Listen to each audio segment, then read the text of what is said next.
ترک صدر رجب Tayyip Erdogan نے 21 نومبر کو ترکی میں ایک بڑے ایٹمی پاور پلانٹ کا آغاز کر دیا ہے۔ یہ افتتاح ایک شاندار اور یادگار افتتاح تھا۔ ترک صدر رجب طیب اردگان اور اعلیٰ حکومتی و سرکاری عہدیداران نے ترک ایٹمی پلانٹ کے افتتاح پر پوری قوم کو مبارکباد دی۔ ترک صدر نے افتتاحی تقریب سے خطاب میں کہا کہ اب ترکی ایٹمی طاقت بن کر رہے گا۔ ممکن ہے کہ بہت سے لوگوں کو ہمارا یہ منصوبہ پسند نہ آئے، مگر ہم کسی کے روب، پروپیگنڈے اور دباؤ کا شکار ہوئے بغیر ایٹمی منصوبہ مکمل کریں گے۔ طیب اردگان نے کہا کہ اب ہم نیوکلیر توانائی کا منصوبہ شروع کر رہے ہیں اور ہم نیوکلیر کے میدان میں آگے بڑھتے جائیں گے، چاہے تمہیں پسند ہو یا نہ ہو۔ ان کا یہ اشارہ ضرور امریکہ اور یورپی طاقتوں کے لیے تھا۔ اردگان نے اپنے خطاب میں واضح کیا کہ ترکی کے نیوکلیر منصوبے کی مخالفت کرنا ایسے ہی ہے جیسے کہا جائے کہ ترکی توانائی کے حصول کے لیے بیرونی ممالک پر انحصار کرتا رہے اور ہم دوسروں کے سامنے گھٹنوں کے بل نہیں چل سکتے۔ ایٹمی قوت کا حصول ہمارا حق اور ضرورت ہے جس سے ہمیں کوئی روک نہیں سکتا۔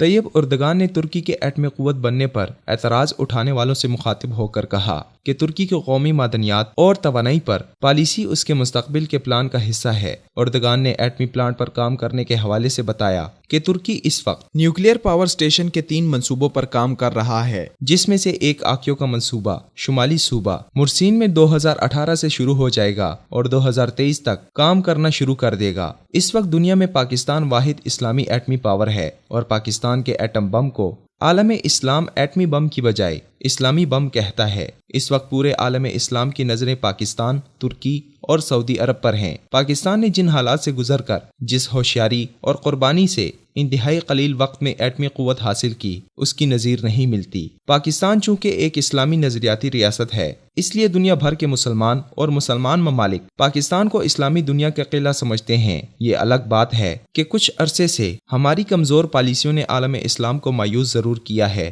اب اردگان کے ہوتے ہوئے ابھرتا ترکی امت مسلمہ کی امنگوں پر پورا اترتا دکھائی دیتا ہے۔ ترکی میں خلافت عثمانیہ کا سورج غروب ہونے کے بعد سیکولرزم کی سیاہ رات نے جیسے سائے کیے، انہیں دور کرنے میں بڑا وقت لگا، مگر ترک قوم کی استقامت اور طیب اردگان جیسی قیادت نے ترکی کو ایک دفعہ پھر ترقی کی راہ پر گامزن کر دیا ہے۔ پاکستان کے بعد ترکی اور پھر سعودی عرب اگر ایٹمی قوت بن جائیں تو چوتھے نمبر پر اسلامی ممالک کا ایک مضبوط ستون مصر ہو سکتا ہے۔ اس شورش زدہ دور میں عالم اسلام کو اتحاد اور اتفاق کی ضرورت ہے۔ مسلم حکمرانوں کو ترک صدر سے جرأت، غیرت، بے باکی اور فیصلے کا حوصلہ رکھنے جیسی صلاحیت سے سبق سیکھنا چاہیے اور ایک دوسرے کا دست و بازو بن کر اسلام اور مسلمان دشمن قوتوں کے سامنے ایک سیسا پلائی دیوار کی مانند کھڑا ہونے کی ضرورت ہے۔